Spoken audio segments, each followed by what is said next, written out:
Okay, so rapidly install on your Saberforge Bane MK2 in a gold polish finish. So here's your Bane. It's installed with Golden Harvest V3, a removable chassis, as well as set up for Neopixel. Over here you have your two switches.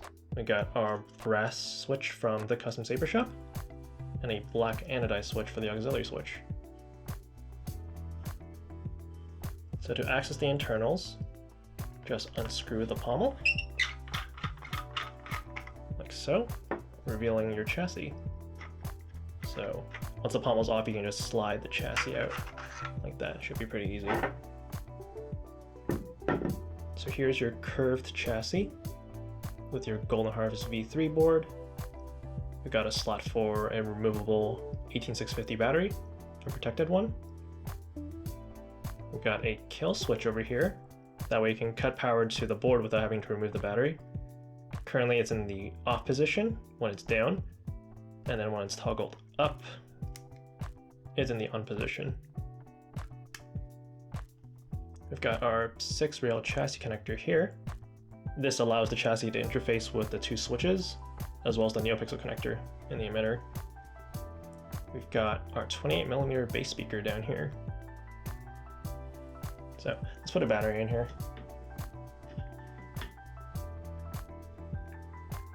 So here I have a protected 18650 battery. It's a Keep Power branded one. I just rewrapped it in a red battery wrap. So with the battery holder, you'll notice that it's marked negative over there on the side, and then positive there. The spring for the negative side, and the kind of button top flatter side for the positive. You'll also notice on the sides here, for the negative, there's kind of like this lip here. This helps to hold the battery in a little bit tighter. So when inserting battery, because there's that lip there, I like inserting it negative first, so the flat side, towards the spring, compressing it, and then slide it into the positive side, like so. And then to turn on the saber, just flip on the kill switch. And then to remove the battery, optionally I like to toggle the kill switch off. I like to wedge my fingernail into the positive end, and just kind of like pry the battery out.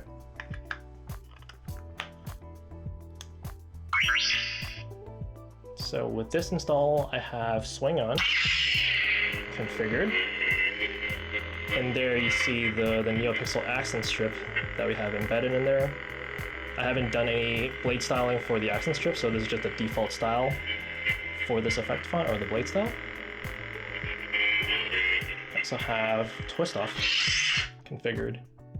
Might be a little bit tricky because of the orientation of the chassis.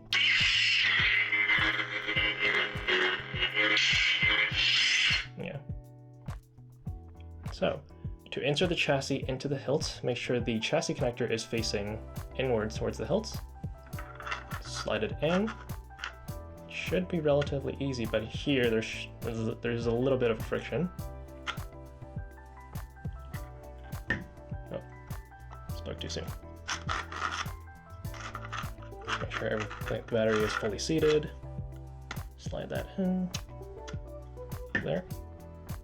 So with this chassis connector, once you reach about here, I would instead use the pommel, cup over the end of the chassis, and just slowly start screwing in the pommel.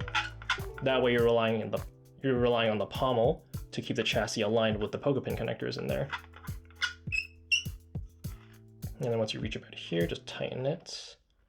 You don't have to tighten it all the way, just enough. Like that. There you go. The chassis should interface with the switches as well as the Neopixel connector.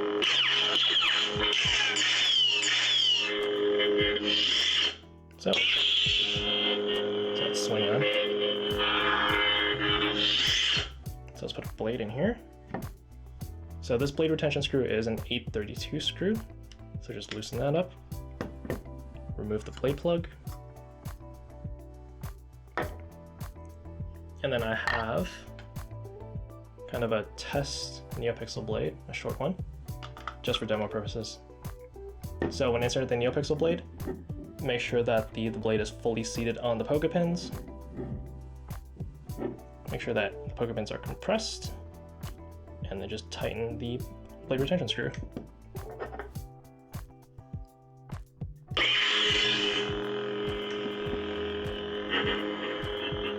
So there, the default color is on red. We got blaster block. We got flash on clash.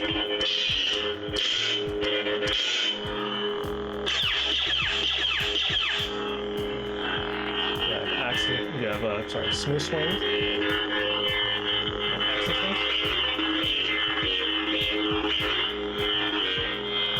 We also have color change. To access color change, just hold the auxiliary button. So the auxiliary button is the black one at the bottom. Hold that, and then tap the main switch. Cycle through the available colors that are configured on the saber already.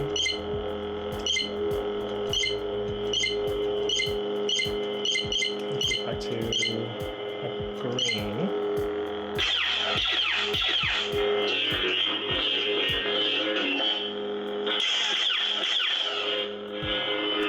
So for the twist off, make sure the emitter of the saber is straight or pointed forward, and then just twist. And for swing on, and just flick the saber like that. There's also about 15 or 16 sound fonts just pre-configured on the SD card already from the factory. So to access that, make sure the blade is off, hold the auxiliary button, sound menu, and then let go. And then you can rotate through the sound fonts by actually physically rotating the saber. Cryocarbon. Son of God. Eternal Prince. The Shadow. Dark Harvest. The classic villain. Let's go to classic villain. And then to lock in the sound font, just hold the auxiliary button again.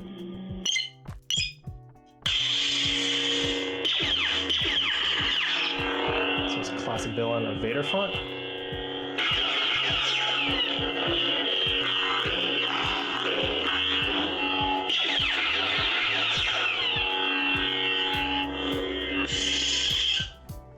So there you go. So the Golden Harvest itself has a ton of more features. There's a whole bunch of blade styles that you can kind of cycle through and probably get lost in it. But yeah, I'll send you the manual for that. If you have any questions, please feel free to let me know. If not, I'll try to get this sent back to you as soon as possible. Thank you.